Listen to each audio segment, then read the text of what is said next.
स्वागत है आप सभी का स्टेट पीसीएस क्लासेस में और डेली करंट अफेयर के सेशन में। तो आज हम डिस्कस करने वाले हैं 5 मई के इम्पोर्टेंट करंट अफेयर के क्वेश्चंस को। तो चलिए देर न करते हुए आगे बढ़ते हैं और पहला क्वेश्चन देखते हैं कि पहला क्वेश्चन है कि वैश्विक प्रेस स्वतंत्रता सूचकांक 2025 में भारत को कौन सा स्थान मिला है। तो अभी हम लोगों ने देखा था कि 3 मई को कौन सा दिवस मनाया जाता है, तो वर्ल्ड प्रेस फ्रीडम डे मनाया जाता है। तो उसी के हिसाब से आज हम इसमें जो रैंकिंग दी गई है उसके बारे में देखते हैं। भारत को कौन सी रैंकिंग मिली है इसके बारे में देखते हैं। पहला है कि जो है इसको जारी कौन करता है, तो इसको जारी कौन करता है, तो जारी रिपोर्टर्स विदाउट बॉर्डर्स जो कि फ्रांस की संस्था है वो जारी करती है। ये बहुत ही इंपॉर्टेंट है क्योंकि ये पूछ ले जाता है कि मतलब किसके द्वारा जारी की जाती है, तो ये बहुत ही इंपॉर्टेंट है। उसके बाद में कितने सदस्य कंट्री हैं, तो इसमें जो है 180 सदस्य कंट्री हैं और इस पर टॉप पे कौन रहा है, तो टॉप पे नॉर्वे रहा है और बॉटम में कौन रहा है, तो बॉटम में इरिट्रिया रहा है। और भारत का स्थान कौन रहा है, तो भारत का स्थान जो है 2025 में 191 नंबर पे आ गया है और 2024 में 159वें नंबर पे था, याद रखिएगा।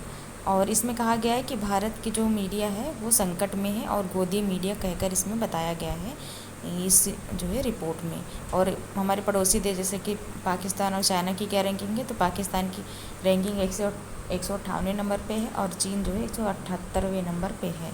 और हमने देखा है कि 3 मई को वर्ल्ड प्रेस फ्रीडम डे मनाया जाता है और इसी दिन यूनेस्को गैरलेमो अवार्ड भी मिलता है, जो कि इस बार किसको मिला है, तो निकारागुआ देश के जो है ला प्रेस अखबार को मिला है। ये भी याद रखिएगा। तो ये बहुत ही इंपॉर्टेंट क्वेश्चन है आने वाले क्वेश्चन एग्जाम्स के लिए। और नेक्स्ट क्वेश्चन है कि एंथोनी अल्बानीज दूसरी बार किस देश के प्रधानमंत्री चुने गए हैं, तो ये जो है दूसरी बार ऑस्ट्रेलिया के प्रधानमंत्री चुने गए हैं। इसकी राजधानी क्या है, ऑस्ट्रेलिया की कैनबरा इसकी राजधानी है।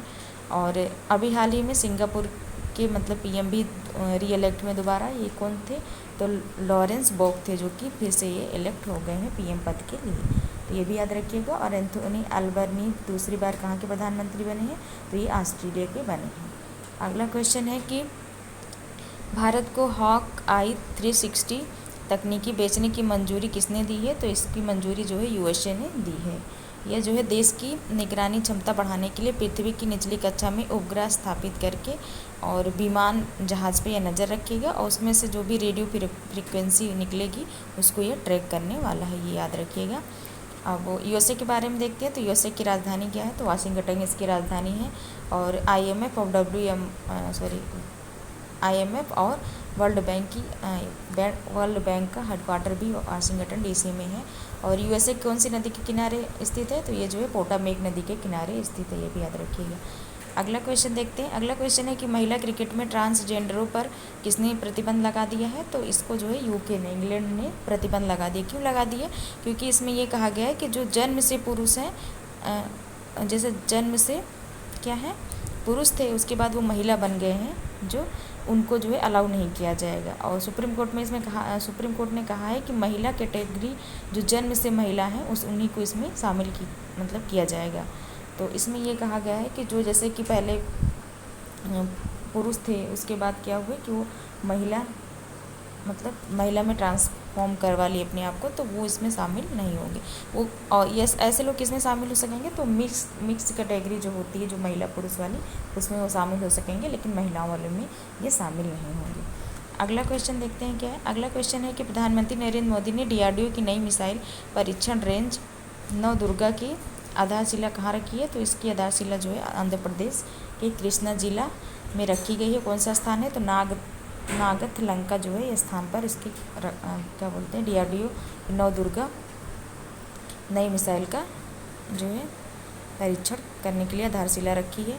और इसमें कितने करोड़ रुपए का खर्च आएगा, तो इसमें 1460 करोड़ रुपए का खर्च किया जाएगा।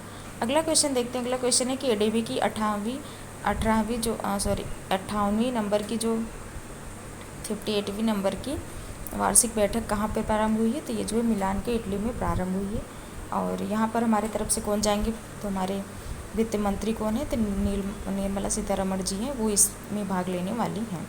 और देखते हैं एडीबी के बारे में। तो एडीबी की स्थापना कब हुई थी? तो इसकी स्थापना 1966 में हुई थी। इसमें सदस्य कंट्री कितने हैं? तो इसमें 69 कंट्री जो है इसके सदस्य देश हैं। और हेडक्वार्टर इसका कहाँ पे है? तो मनीला फिलीपींस में इसका हेडक्वार्टर है, ये भी याद रखिएगा। तो ये जो अलग से स्टैटिक पोर्शन रहता है बहुत ही इंपॉर्टेंट हो जाता है। ये सब पूछा जाता है एडीबी की स्थापना कब हुई थी, ये सब स्टेटमेंट में क्वेश्चन बना दिए जाते हैं, चाहे आरओ की क्वेश्चन हो, चाहे पीसीएस में हो, चाहे यूपीएससी लेवल तक भी ऐसे क्वेश्चन बनाए जाते हैं। अगला क्वेश्चन देखते हैं। अगला क्वेश्चन के साथ में पहले देखते हैं कि अभी हाल ही में फर्स्ट राष्ट्रीय मध्यस्थता सम्मेलन भी न्यू दिल्ली में हुआ। किसकी अध्यक्षता में? तो राष्ट्रपति द्रौपदी मुर्मू जी की अध्यक्षता में पहला जो है राष्ट्रीय मध्यस्थता सम्मेलन हुआ है नई दिल्ली में, ये भी याद रखिएगा साथ ही में। और नेक्स्ट क्वेश्चन है कि देश का पहला ट्रांस मीडिया एंटरटेनमेंट सिटी कहाँ प्रारंभ हुआ है? तो ये जो है आंध्र प्रदेश में प्रारंभ हुआ है। ये अमरावती में जो है MOU को साइन किया गया है, समझौता के ज्ञापन को किसके साथ में? तो ये क्रिएटिव लैंड कंपनी है, उसी के साथ में यह MOU किया गया है। और इसमें क्या होगा कि सिनेमा, गेमिंग और नवाचार तकनीकी के द्वारा इसमें मतलब ये क्या बनाना चाहते हैं? तो क्रिएटिव सिटी बनाने के लिए ऐसा किया जा रहा है कि इसमें सिनेमा, गेमिंग, नवाचार तकनीकी को बढ़ावा दे करके इसको किया जाएगा, क्रिएटिव सिटी बनाया जाएगा। तो ये किसने किया है? तो ये आंध्र प्रदेश ने किया है, याद रखिएगा। आंध्र प्रदेश में आजकल चीज़ें अधिकतर हो रही हैं, ये भी याद रखिएगा। अगला क्वेश्चन देखते हैं कि आखिर भारतीय फुटबॉल महासंघ ने वर्ष 2024-25 के लिए किसी सर्वश्रेष्ठ मैं सोच रही क्या लिखा है इसमें। तो ये अखिल भारतीय मिस्टेक से गलत हो गया। तो अखिल भारतीय फुटबॉल महासंघ ने वर्ष 2024-25 के लिए किसी सर्वश्रेष्ठ महिला पुरस्कार फुटबॉलर नामित किया है। तो इसमें जो है महिला के लिए मतलब फीमेल में सौम्या गुगलोत को, जो कि तेलंगाना से, उनको किया गया है। और पुरुष में शुभासी को किया गया है। किसके लिए? जो है ये सर्वश्रेष्ठ फुटबॉलर के रूप में ये मेल और फीमेल में इन लोगों को दिया गया है। और देखते हैं कि फुटबॉल की ट्रॉफी जो बहुत ही इंपॉर्टेंट है। तो एक है संतोष ट्रॉफी, दूसरा है डुरंड ट्रॉफी या कप, जिसको जो है एशिया का सबसे पुराना फुटबॉल कप बोला जाता है। तो ये बहुत ही इंपॉर्टेंट है, पूछ लिया जाता है कि ये जो है किससे संबंधित है? संतोष ट्रॉफी, डुरंड कप, ये किससे संबंधित है? ये फुटबॉल से संबंधित है, याद रखिएगा।